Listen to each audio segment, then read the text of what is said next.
Can anyone hear me? Yeah, that's better. Maybe a little bit better? Yeah, there we go. Okay, I'm going to try again. Good morning, everybody. Good morning. Wow, there's a lot of folks here. Let's just try that again because this is a very special day and I will accept no less than full enthusiasm. Good morning, everyone. Good morning. Thank you. My name is Tricia Shimamura and I am so proud to be the New York City Parks Commissioner. I want to welcome you here to Elizabeth Berger Plaza for an incredibly special day. I know that today I was a little nervous this morning looking at the weather and looking at a little bit of April showers. But beyond April being known for our maybe a little bit of frequent showers, it is also Arab American Heritage Month and National Poetry Month. So I think it's extremely fitting that on the last day of April, we are here to celebrate an incredibly important monument. A monument that has taken truly over 10 years to come about. That honors the history of Little Syria and the incredible poetry and literature of the Little Syria community. Before I say any more, I just want to acknowledge the many incredible leaders and speakers who are here today. Our first Deputy Mayor, Dean Fuleihan, President of Washington Street Historical Society, Linda Jacobs. I believe we're going to be joined by our New York City Department of Cultural Affairs Commissioner, Diya. Hi, Diya. Our City Council member, Chris Marte. New York State Assemblymember, Nader Sayegh. The President of the Downtown Alliance, Jessica Lappin. And a name that everybody should know at this point, our incredible artist, Sara Ouhaddou. Oh, Sara, hi! I also want to recognize a few more of our leaders who are here today. Deputy Mayor for Economic Justice, Julie Sue. And our friends, both the president of the Mellon Foundation, but also the incredible staff who are with her, and Elizabeth Alexander, who have been key partners in this project.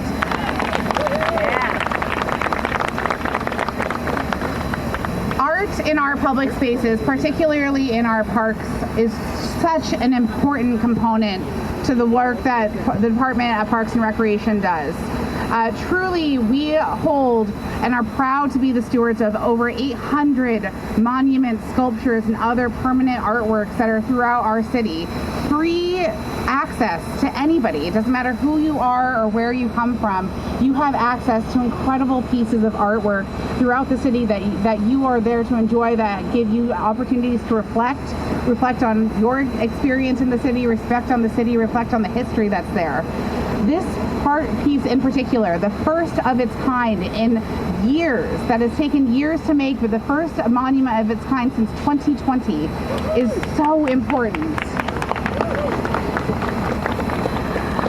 I just want to say, while I have only been here for a few short months, it is incredible to hear the path that got us to this point. The amount of hands that have taken to carry this project through, the amount of effort and time and advocacy, so much from the people who are here today, so much of the leadership and investment from the people who are sitting here in front of us. I want to say a huge thank you again to everyone who has taken a part of this project, who has brought us here today. It's an incredible amount of work, but such a perfect reflection of what this artwork celebrates, such a perfect reflection of the best of our city and the best of parks. Parks are for everyone. It doesn't matter who you are. Our city is a city that is going to work for everyone, no matter who you are or what neighborhood you're in.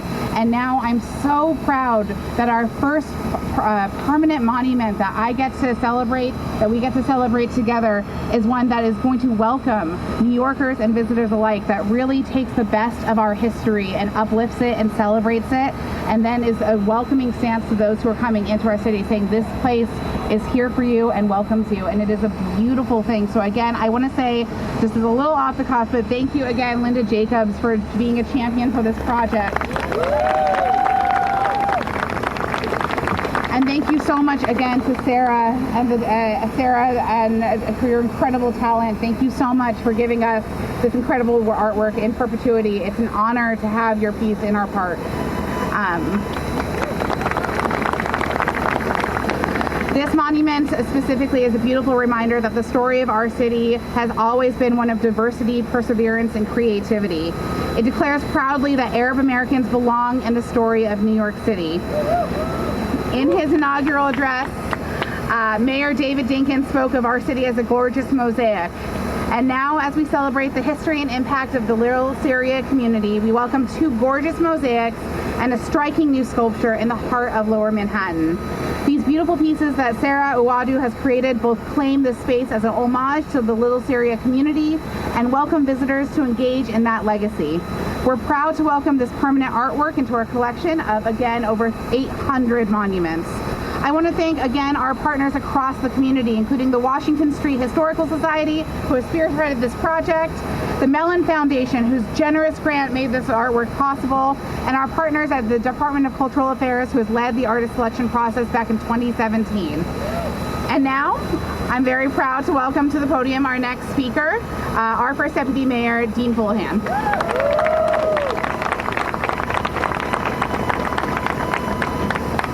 Thank you, Commissioner, and thank you for all you do, all you've done for this park. Thank you for letting me know as well that this is the first monument we're dedicating in our administration. It's really a touching moment.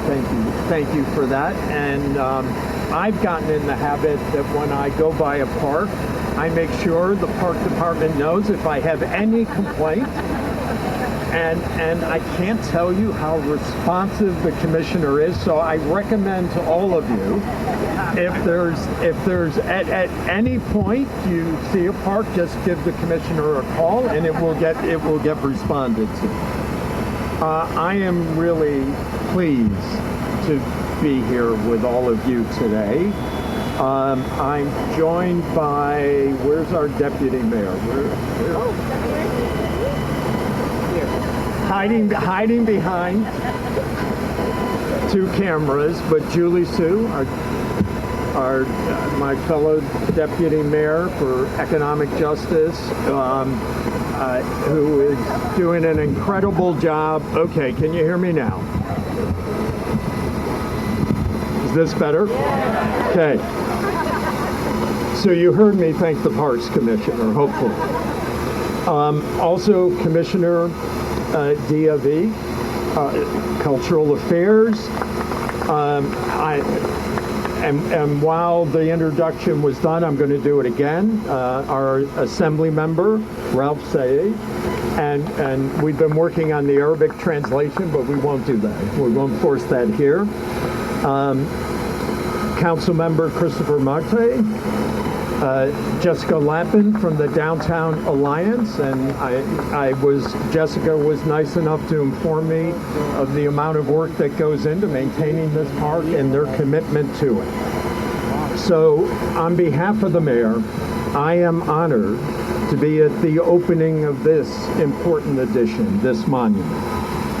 This is a wonderful recognition of our rich and diverse immigrant heritage. A recognition of the journey of the earliest Arab Americans who came from Greater Syria, from Syria, Lebanon, and Palestine, to the community of Little Syria in the late 19th and early 20th century. And for me, my immediate family, and my extended family, a very personal recognition of the journey of many members of my family from Lebanon to Little Syria and New York. This would not have been possible without the tireless efforts of Linda Jacobs and the members of the Washington Street Historical Society.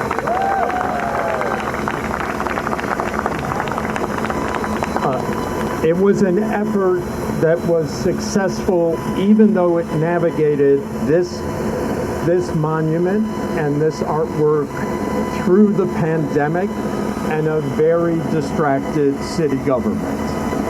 I apologize for the distracted city government. and somehow you persevered to make sure that this happened. So Linda Jacobs, a member of my extended family, both has led this effort and documented the history of this community in Strangers in the West, the Syrian colony of New York City. So again, thank you very much.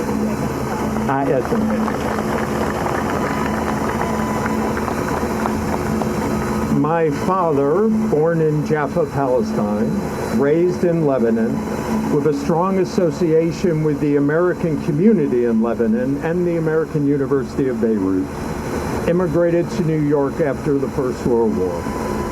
My mother's parents immigrated to this country from the mountains of Lebanon at the beginning of the 20th century, her first language being Arabic.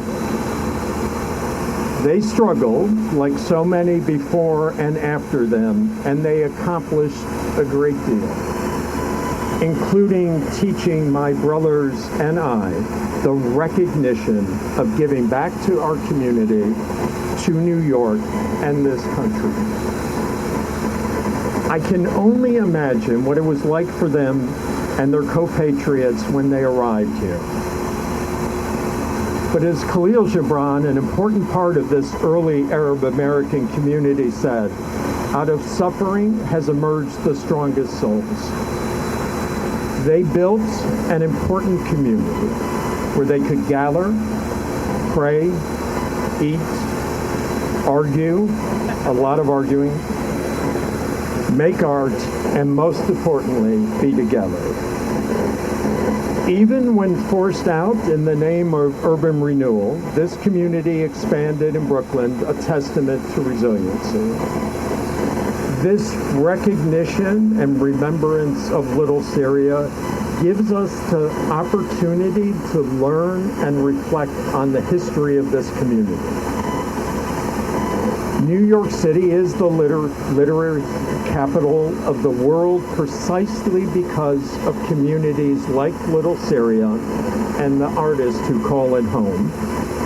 With the unveiling of this beautiful new artwork, more New Yorkers and visitors to our city will learn more about the history of the first Arab community in the United States, as well as celebrate the contributions that Arab Americans have made to what David Dinkins called the beautiful mosaic that is New York City.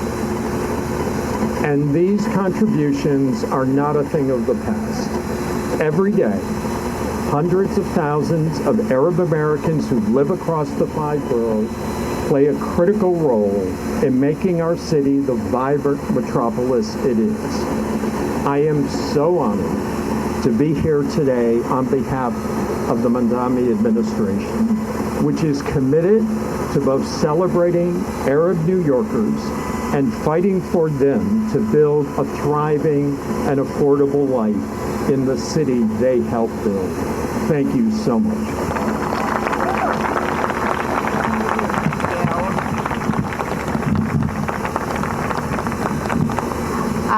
You've heard her name several times, but I'm very, very proud to introduce one of the architects of today, someone who had this vision for the last decade and who has continuously fought throughout a pandemic, throughout many capital process, throughout the bureaucracy of government to get to what is truly a gift to the city for generations to come. I'm very proud to introduce our next speaker, President of Washington Street Historical Society, Linda Jacobs.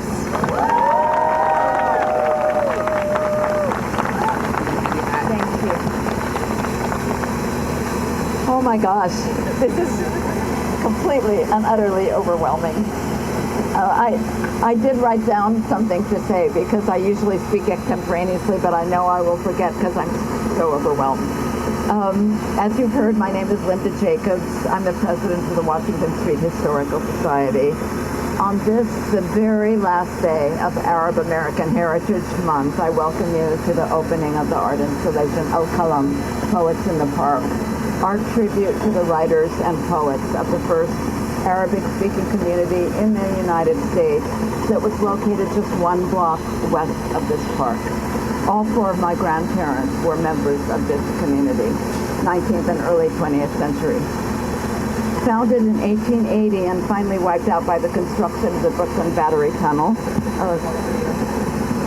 Hold it in front of my mouth. Okay. sorry. I have such a loud voice, I usually don't use a microphone. The Syrian Quarter, as it was then called, extended along Washington Street from Albany all the way down to the Battery. And of course, the Battery was the place where people stepped off the barge when they had immigrated. Imagine an immigrant from Lebanon after a 5,000-mile voyage in steerage, stepping onto American soil for the first time, being greeted in Arabic by men in fezzes, and then wandering up Washington Street, seeing dozens of Syrian-owned establishments, including restaurants, grocery stores, boarding houses, wholesale businesses, and small factories. And there was even a school where children could learn American history and adults could learn English. And 4 chapels with 4 Arabic-speaking priests to attend to their spiritual needs. By 1900, about 1,000 Syrians, as they called themselves, lived on the street. Though the conditions were dreadful, as bad as any slums in any part of the city, they not only survived, but thrived. The first Arabic newspaper appeared on April 15th, 1892, and lasted until the 20th century, and dozens more newspapers followed in the next 2 decades. Many of the poems you'll find in this park were first published in those newspapers. Arabic presses, right here in New York, right here in Lower Manhattan, had begun to publish bilingual books by 1895, and in 1906, the first novel written by an Arab American appeared. And 1911 saw the publication of the first Arab American novel in English.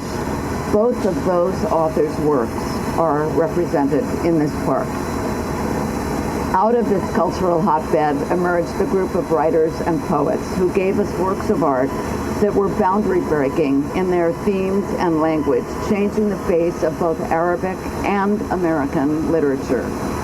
In 1916 and again in 1920, they formed al-Qalam, the Pen League, which over its lifetime produced poetry, essays, visual art, and a journal called Al-Funun, the Arts. It is they, along with several others, who have given us the poems in the park.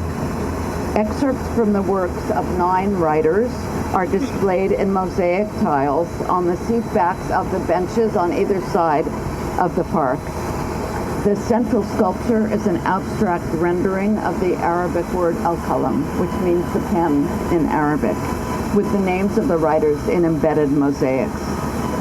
Like these early writers, Sara Ouhaddou, where are you? There you are, has broken boundaries in representing their words in an abstract code that she created. Its very unreadability makes the art accessible to all. An augmented reality web app that can be accessed by scanning the QR codes, and these things look like this. They're placed at the ends of each of the 2 benches, and if you scan the QR code, the web app will guide you through the meaning of the artwork, the translations in Arabic and in English, both in voice and in text.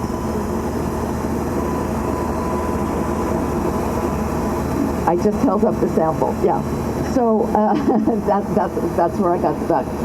And also keep a lookout, oh, I don't have my name tag on, keep a lookout for people with tags on, because they are our board members and they can also answer questions. One of our friends now, because the other one is stuck in Iraq, Omar Effendim, who's at the end there, will recite some of these poems at the end of the ceremony. And even if you don't understand the words, you will be able to hear their beauty. As everyone says, this project began really in 2017 when the city put out a call for Middle Eastern artists who might be interested in designing a monument for a public park in New York City. After a presentation by the 4 finalists to more than 100 members of the community, a jury chose Sara. The 9-year journey from there to here was strewn with obstacles, not the least of which was the interruption caused by COVID pandemic. That this monument finally came to fruition is a testament to the work and support of many people. First and foremost, Washington Street Historical Society wants to thank the City of New York. They have been incredible, and particularly the Parks Department. Jonathan, where are you, Jonathan? And Jennifer, wherever you are, Jennifer. They have been absolutely incredible and have been with us from the beginning, walking us through this, helping us through all of the obstacles. They've been my crutch and mainstay. But this would never, ever have happened were it not for a major grant from the Mellon Foundation's Monuments Project under the direction of its president, Dr. Elizabeth Alexander. This project seeks to, and I'm quoting from their website, promote a fuller telling of the American story in public commemorative spaces. Arabs, as you know, have long been underrepresented or misrepresented in public spaces, and this grant gave us the possibility of telling our own story in New York City. It was awarded to the Washington Street Historical Society when we had $800 in the bank, no office, no telephone number, no employees, nothing except a dream. By the way, we still have no office, no telephone number, and no employees. We're all volunteers. Mellon's faith in us, and especially their incredible patience through what seemed like interminable delays and setbacks, were what kept us going. And we also could have not succeeded without our many donors whose names you can read on our website. Thanks are due to Todd Fine. Todd, where are you? There you are. Founder of the Washington Street Historical Society, who began this journey by obtaining permission for the siting of the artwork and overseeing the process of artist selection. And Bob Mady. Bob, hi. Himself a descendant of one of the poets represented in this park, who kept the organization going through COVID to ensure that the monument would eventually be realized. The organization Access in Dearborn, Michigan agreed to serve as our fiscal sponsor because they believed in us. Deanna, are you here somewhere? Oh, there you are. Okay. And there's Bryn. Yeah, great. Members of our sister organization, Friends of the Lower West Side, who are engaged in the really important fight to save the remaining 3 buildings on Washington Street, were with us every step of the day. They were with us physically as well as morally. They were right there. Our many community partners, both here in New York and around the world, provided much needed encouragement when things looked bleak. But our thanks go especially to the artist, Sara Ouhaddou, for her incredible forbearance over the 9 years of struggle.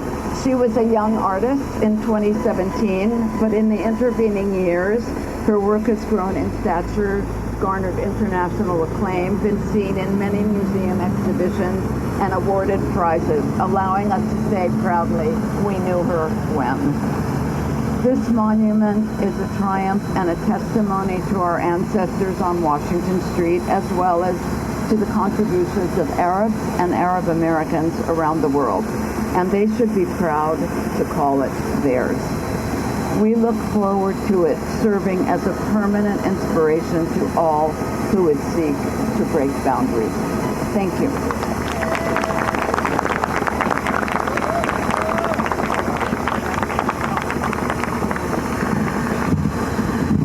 Next, I'm thrilled to bring up and introduce our partners in government, certainly our sister agency, the Department of Cultural Affairs Commissioner, Diya.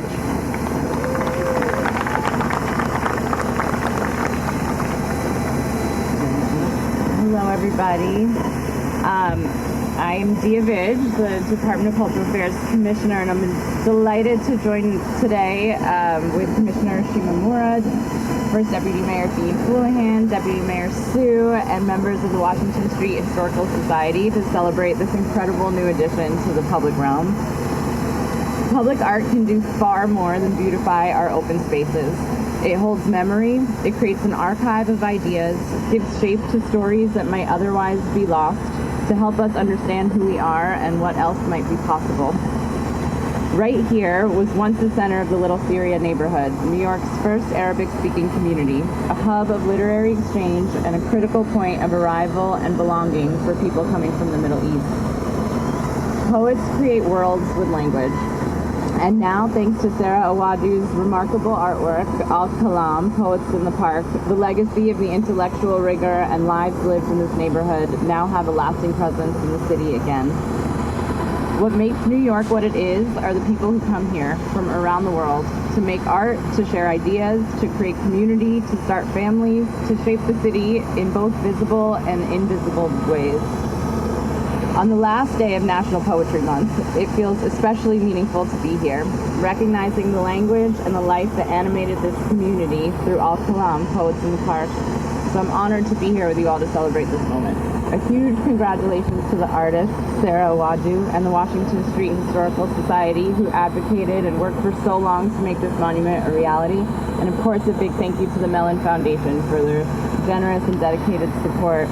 And thank you to our partners at the Parks Department, my agency's public art team, and everybody whose vision has brought today together. Thank you very much.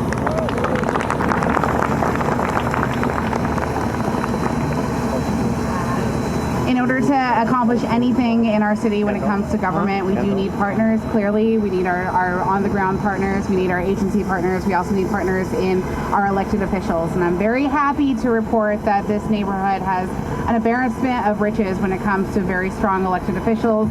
I'm thrilled to introduce one of them, our New York City Council member, Chris Marte.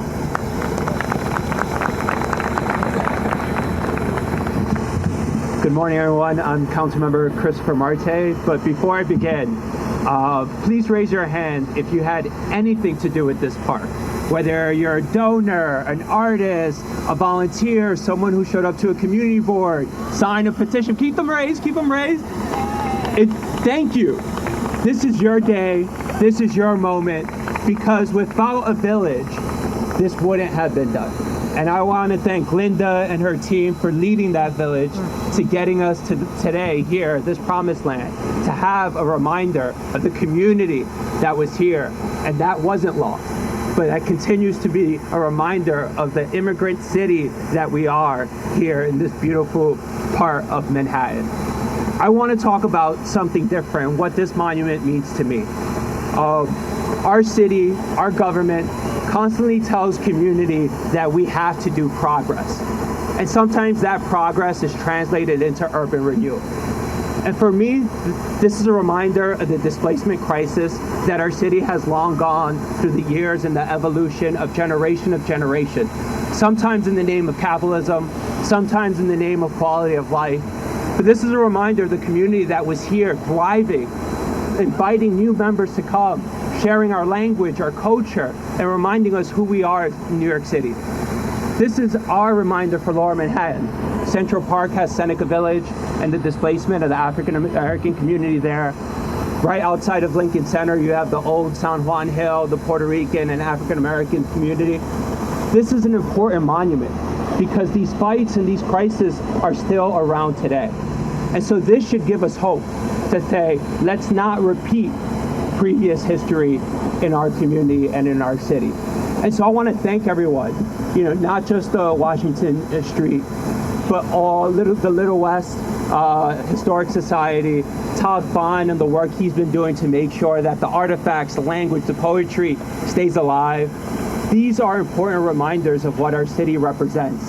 And these are important reminders of who we want to become in the future. And so I want to thank the artist. We're going to unveil her beautiful work.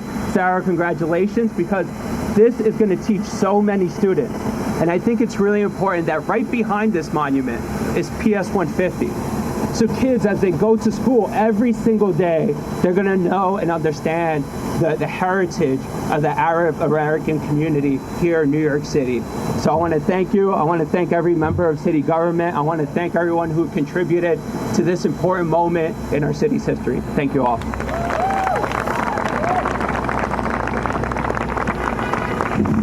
Next I'm thrilled to bring up our New York State Assemblymember, Nader Sayegh, to read a proclamation from the state.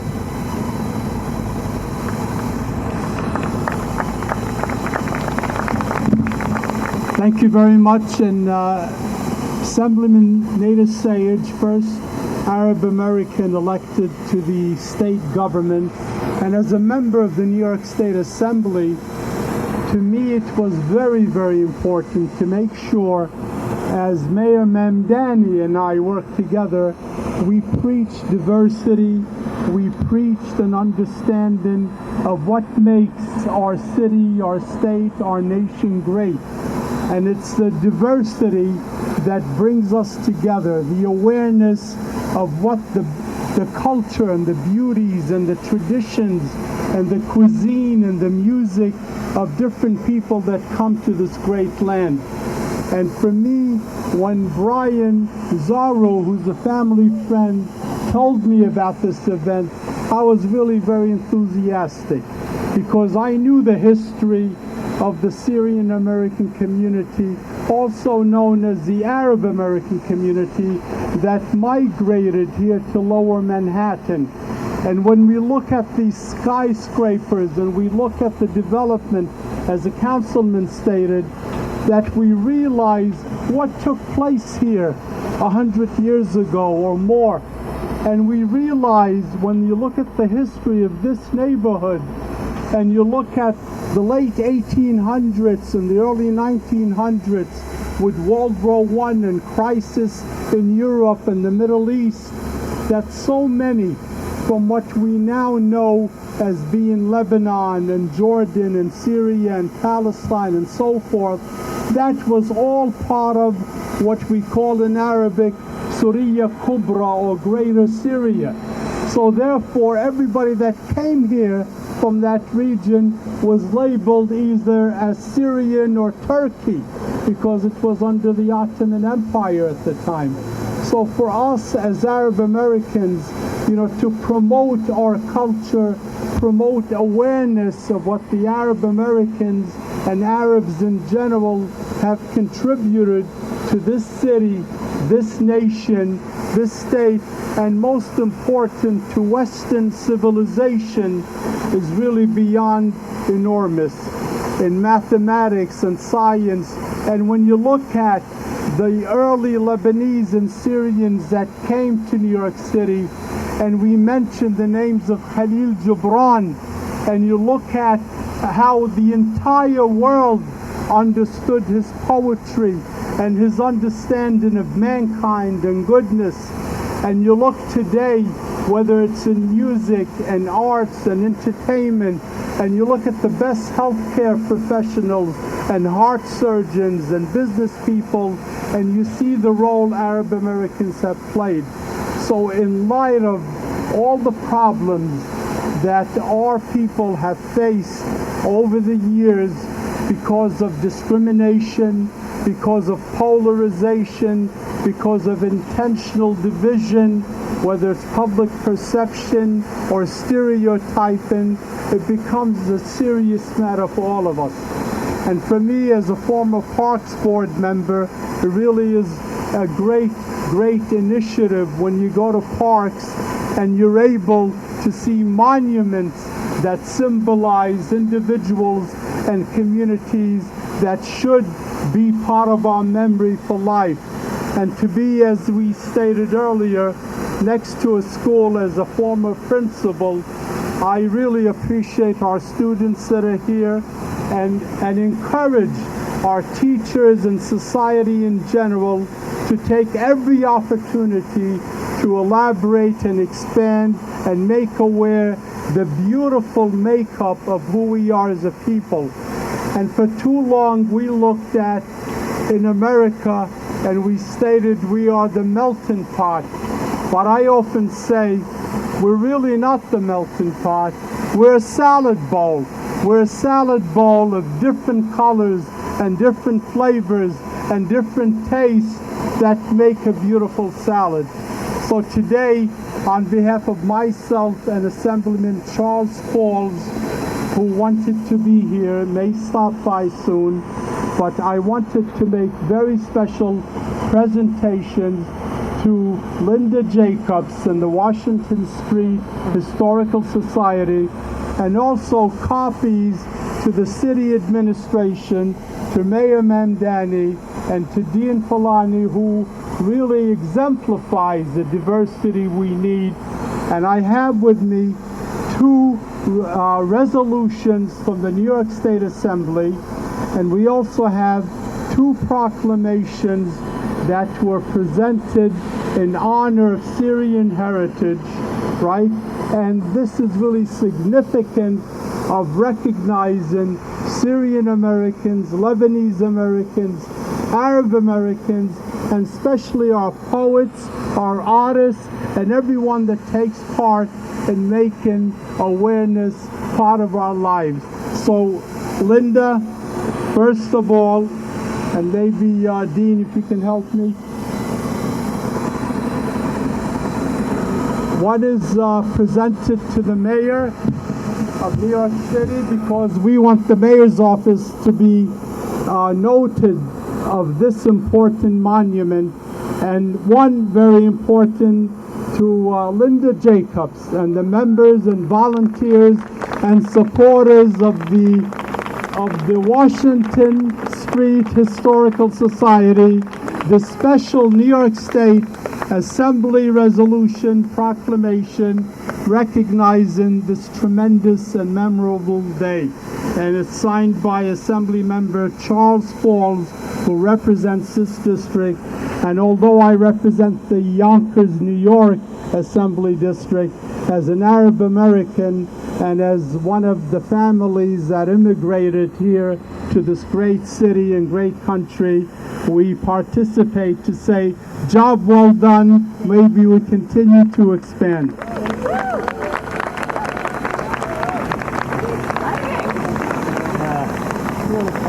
And this is also, as I said, the Syrian heritage that deserves to be recognized. And I spoke to some of my colleagues that represented Bay Ridge and Brooklyn, and we all agree when we say Syrian culture, we look at not only Christians and Muslims and Jews, we look at a beautiful configuration of all the religions that call themselves Syrians, that call themselves Arab Americans. And this also is a presentation to the Washington Street Historical Society. And Dean, if you can also present this to the mayor, I'm sure he would be very proud of it. And least but not least, this is a few copies of the special resolution presented to the Historical Society in honor of al-Qalam, which means in Arabic the word, right? And it really symbolizes the role Arabic plays in poetry throughout the world. So I made copies for the Historical Society, the Mayor's Office, and the Parks Department. And let me finish by saying, you know, as we say, when the first immigrants stepped foot here and they met somebody, they were greeted with Ahlan wa Sahlan, which is a special greeting, welcome, wassalamu alaikum, may peace be upon with you. Congratulations on this worthy and memorable event, and may this continue to be a pillar of continued dialogue and goodwill and understanding that in today's time all of us desperately need. Thank you very much.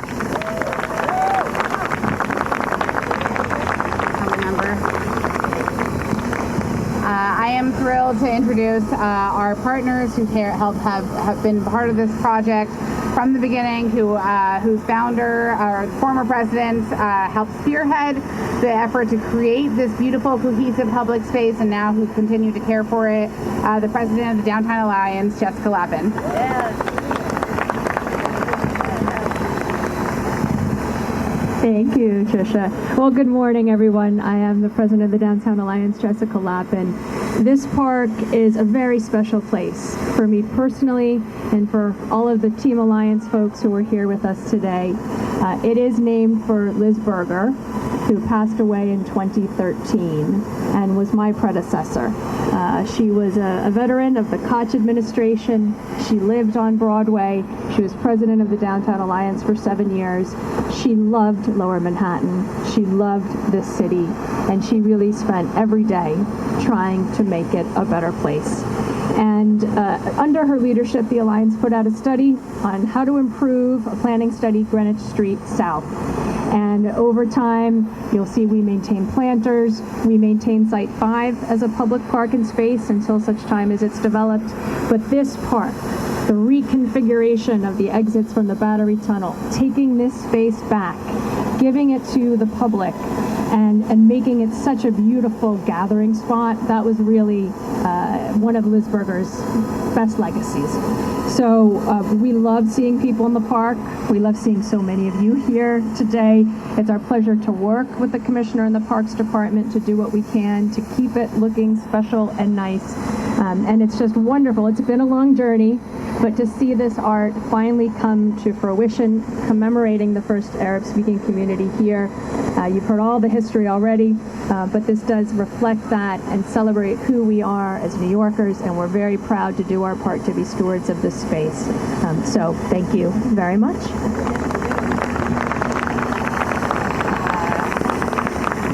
Last but not least, I am so thrilled to introduce the incredible artist who has contributed her talents and efforts to this permanent work, Sara Ouhaddou.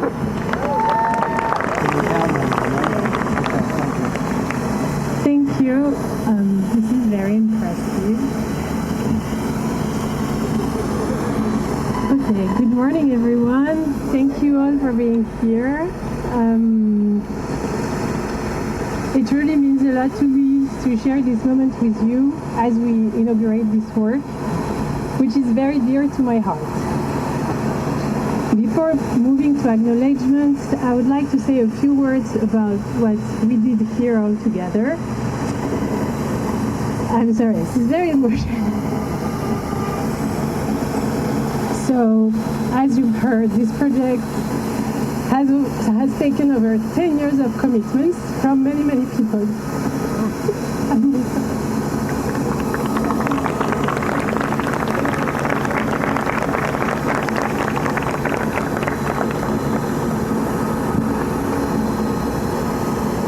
I'm gonna read. This project is deeply important to me for many reasons. Of course, because it is New York City, one of the most culturally rich cities in the world, and a dream for any artist, right? But it's also because it is in many ways one of the most defining projects of my life and my artistic practice. Through the discovery of Little Syria community, its artists, its people, their stories, their history, I encountered something that resonated profoundly with my own story. For the first time, I became truly aware of my position in the world as the child of immigration. So it's been almost 10 years. Back then, I was much younger, and it was the very first time I came to New York, and the very first time I faced new foreign people looking at me as the child of Moroccan immigration in France, and suddenly all appears different to me. And when I learned about the story here, it all shifted. Sorry.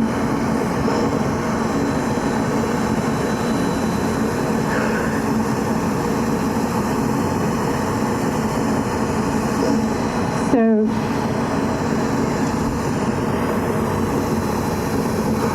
I became truly aware of my cultural background, my languages, my inherited narratives.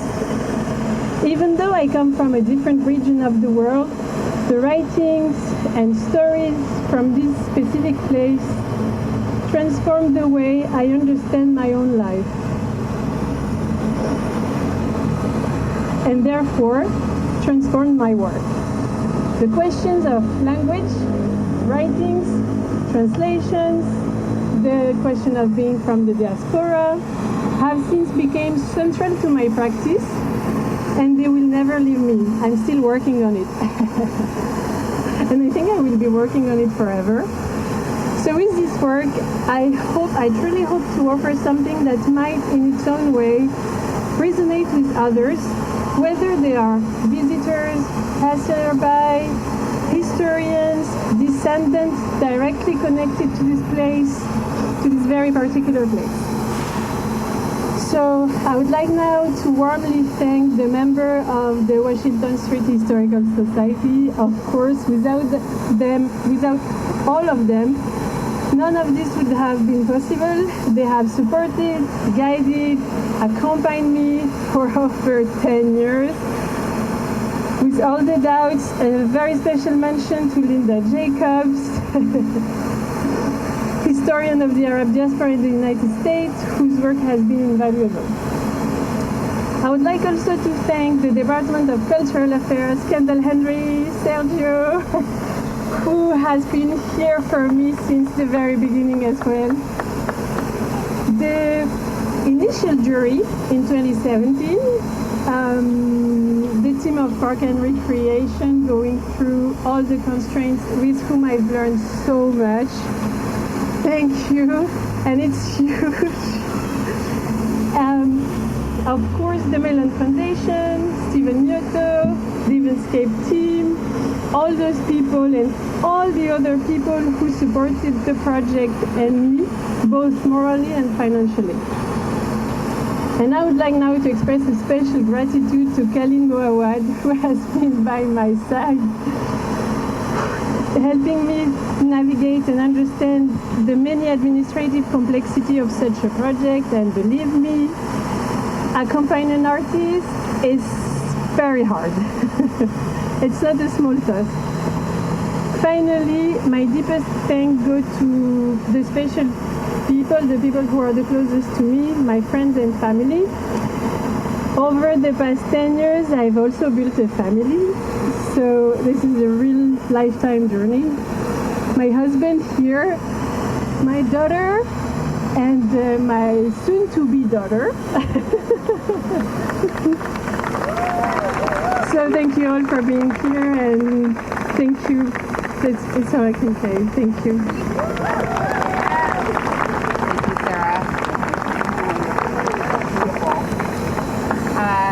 Before we get to the next big thing, I want to just say a few more thank yous. Thank you especially to everyone who was a part of today. Thank you so much to all of the folks, all of the communities who came together to put this on. I want to thank our parks team, Jonathan Kuhn, the Director of Arts and Antiquity, Jennifer Lancis, Deputy Director, our Assistant Commissioner, Karina Smith, and the entire Arts and Antiquity team for continuing to look for opportunities like this and others to take care of these very, very special pieces of the parks portfolio. Now it is finally time to officially reveal the new artwork. After this, we invite you to stick around and explore the artwork, the plaza, listen to the poetry as Linda revealed, and take in how beautiful and how special this park really is. With all the speakers, come just join me and we'll get ready to pull off the shroud.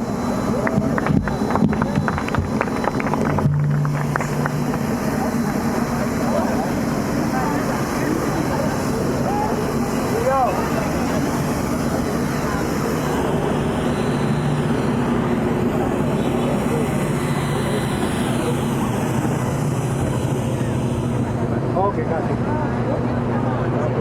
So there's going to be trouble with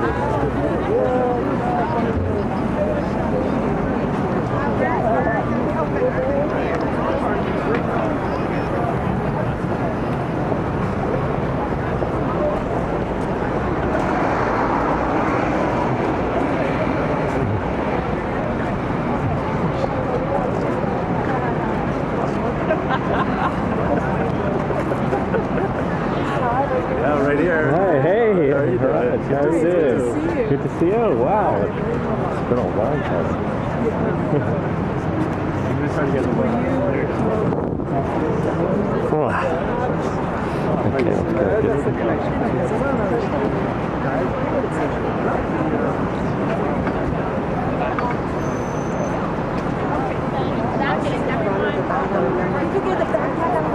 I put it on. No, I put it. You should give it to me. What's that? The passport is in there. Where is it? It's on the bench there.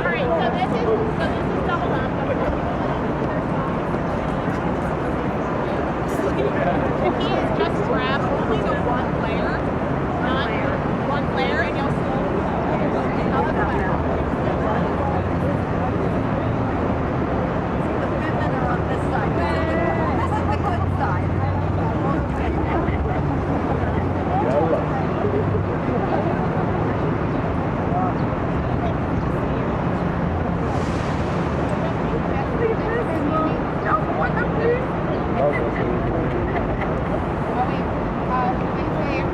See, if you want to tell us when? Yeah, you should. 3, 5, 4, 3, 2, 1.